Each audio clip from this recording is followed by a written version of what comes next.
What is up, beautiful people? Welcome once again to HN Clothing. Welcome to another wonderful video. Guys, we are going to be making a pant sloper in this particular video. We are going to actually be drafting in this video. And then, yeah, I don't want us to spend so much time. The next part will then be the proper way to sew. So this is the material we are going to be using. Quite pretty, lovely, like it's just beautiful. It's just beautiful. So those down the community page, you understand when I said I went fabric shopping and I felt like a baby in a candy store. Guys, I got so many lovely wait. Tell me something that you're not just ignoring something. Can you see? Can you see something? Oh, tell me something. Guys, tell me something. We now have a new addition to our sewing room. And yeah, I'm so excited. I'm so excited. I if you're interested to know where I got this from, I'm going to leave a comment below. I'm going to then give you the detail because I actually see. I walked the seven seas, seven oceans, seven mountains because I was looking for this. The prices I was seeing on Instagram were like cutthroat, and then there was someone that actually then contacted me with a fair price. However, I had already gotten it before I got a response. I also have that handle. If you want that detail, I will leave it when you request for it. Just request and then I'll give it to you. Okay, so that's about it. Let us begin. We're going to be drafting our pant sloper and then I'm going to be giving you the measurement you need to take on your body or on your client's body to make this sloper. Let us begin. First measurement we're going to be taking is our waist measurement, the waist circumference. It's a high-waisted pant and I love it sitting on my belly. So I'm going to take round the circumference of that measurement, okay? And after that, we also need to take our hip measurement. That's around the fullest part of our hip. Then you also need to take your waist to hip measurement. This one, I actually take this measurement while standing because the crotch depth measurement is a standard measurement I use. I'll just add it to whatever I have from my waist to hip to get my crotch depth measurement. Okay, so my waist to hip, where that waist measurement I took to the fullest part of my hip, that's how I'm going to take the measurement. Then I'll then take where from my waist to my knee, where my knee bends. You'll need someone to help you out with that. And then from waist to the ankle or wherever you want your pants to get to, you take that measurement as well. Then you're going to take your thigh measurement. I'm actually wearing this so that I can show you how to take your thigh measurement. Your thigh measurement, you open up your leg and around the fullest part of your hip this way. This is how you take the thigh measurement. This measurement will be the one that is on the crotch line, and then you take your knee measurement. Of course, just leave some little ease along that point. And finally, you take your ankle circumference. Okay, so these are the measurements you're going to be needing to create your basic pant sloper. Let us move on to drafting this pattern. All right, guys, we're starting with a plain paper.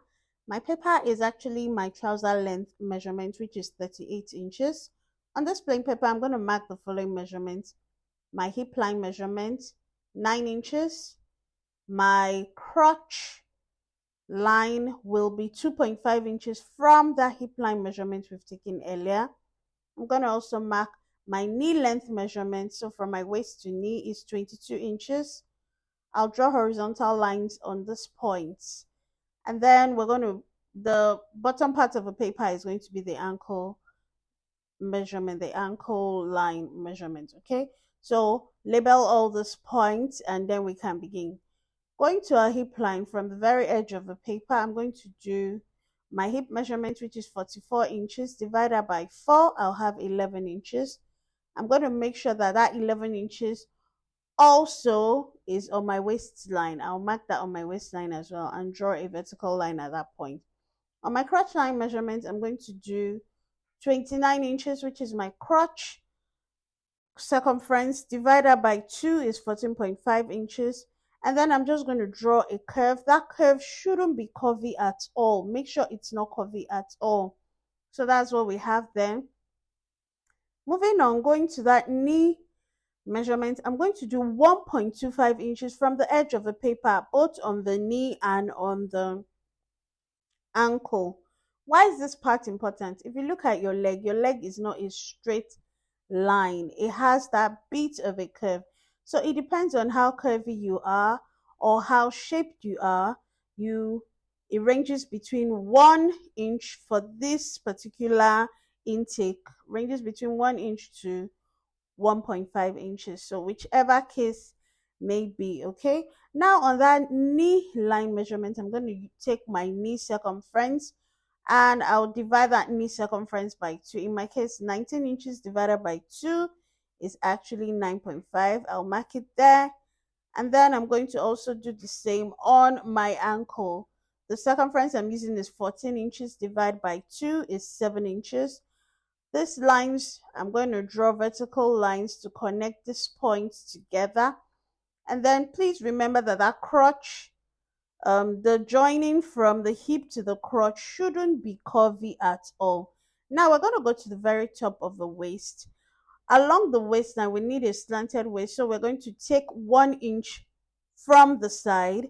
This is very important. Then along the inseam, we're going to do another ½ inch to slant the crotch area inwards. Okay, now you're going to measure what you have at that top there. When I measured, I had 9.75 inches and my waist divided by 4 is 8.75. So that 1 inch is going to serve as my dart intake. Okay, my dart here is just about 7 inches long, right? This is also good so that, because when you take your dart, it's good so that you can eliminate any bulge that is going to be happening on the crotch.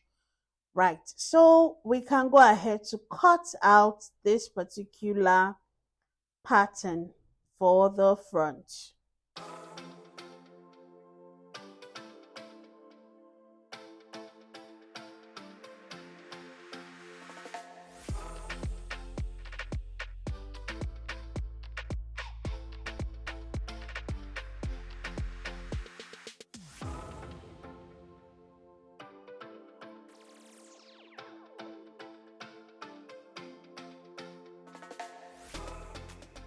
Moving over to the back, we're going to get another plain paper, and then on the side of the front, that side seam, you can see the area where I'm just tracing out.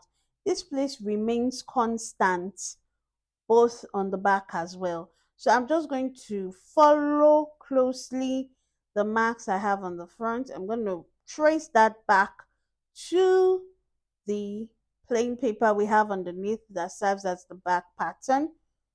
Okay, just follow closely what you see there. Whatever shape you have drawn along the side, just retrace it back onto the plain paper for your back pattern. And then I'm also going to mark the points where the hip line, the crotch line, the knee line, the dart intake, I'm going to mark all those points, remove my front paper, and then draw the horizontal lines along these points.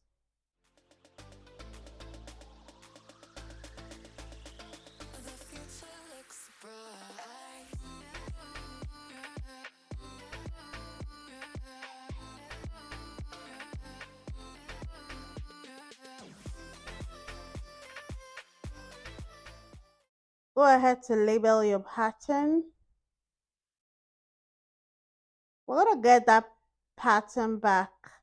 Place it on the back pattern where we just put it out from. Place it back there because we now need to put our extension along the other side. That's along the inseam On the waistline, I'm going to put a 1.5 inches extension. On the hip line, I'm using 2 inches extension. And then on the crotch line, I'm using 3 inches extension. Sorry that there was a bit of a cut there. I'm also extending the line along the knee, and I'm going to put an extension of 2 inches both on the knee and on the ankle. So I'm going to join up these lines here.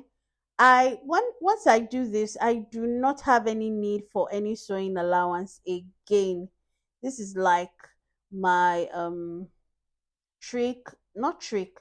This is the way I create my pattern for my pants, and it fits nicely because I think I'm tending towards the plus size, and you will see how it curves my figure once we are done making this pants. Okay, so I went ahead to put in my darts, label the pattern, and we can then cut out the pattern. Beautiful. Now we're going to do the extension, that's the expansion along the butt area, because once you leave it this way, it's not even going to fit in through the butt. So between the waistline and the hip line, get the midpoint. For me, it was about 4.5 to 5 inches. And then I'm just going to slash through like you see me do here, put paper to increase that size. I increased it to just about 3 inches. 3 inches. You can do 3 inches, you can do 3.5, at least 2.5 inches. That's if you're not so big along your backside. Okay. So I used 3 inches for me. I think it was even turning towards 3.5 inches. Now you're just going to make sure that I was just trying to find the right placement to put for the ruler so that I can cut off and get a perfectly curved line along that butt area. That's inseam. Okay, so cut off any excess paper and your back is ready.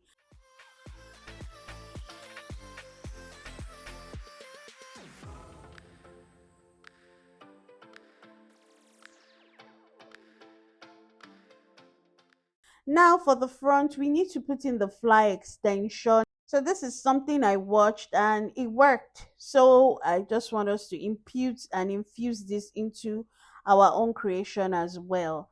Okay, so the extension I'm using is a 1.5 inch extension from that part that we used paper tape to hold down. Okay, 1.5 inch, and then you're just going to narrow it down towards the hip line.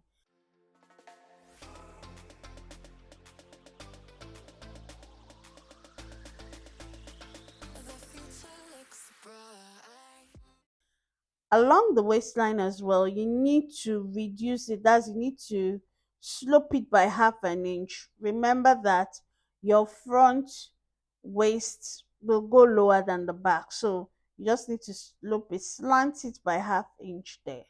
That is what I have done. This is a very, very necessary step for your band to sit right. Now we're moving over to creating our waistband. To create our waistband, I'm just going to close in that dart intake. You can also close in that zipper fly extension. Why are you closing it in? So that you have the exact shape of the waist both on the front, and you can also create the front band separately, the back band separately. But I decided to just do front and back together. I used one band for front and back, and I included that zipper extension, that zipper fly extension, so that it's going to serve as my fastening along the band, where I'm going to be sewing in my hook and eye for the band.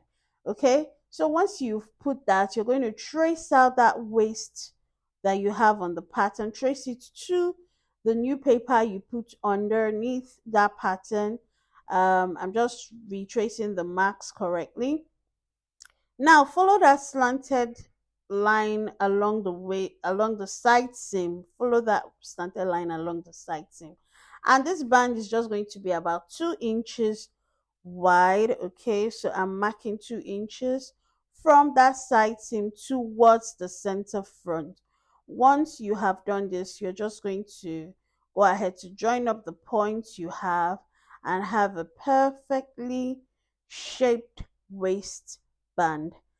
Once this is done, please do not forget to put in your sewing allowance on this waistband, because if you just cut exactly these 2 inches when you're cutting out on your fabric, your waistband will reduce to 1 inch. But I wanted my waistband to be 2 inches, so I added sewing allowance both at the top and at the bottom. I'm going to then label this band.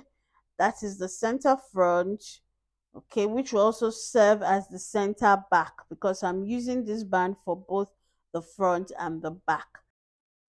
Okay, so we have come to the end of drafting this particular pants pattern. We have the front pattern with the fly extension. We have the back pattern with the um, expansion along the butt area, and then we have our waistband. So if you did enjoy this video, do not forget to give me a huge thumbs up as well as subscribe if you're yet to, and watch out for the sewing part of this video. Till we see in our next tutorial, stay safe, God bless you all, bye.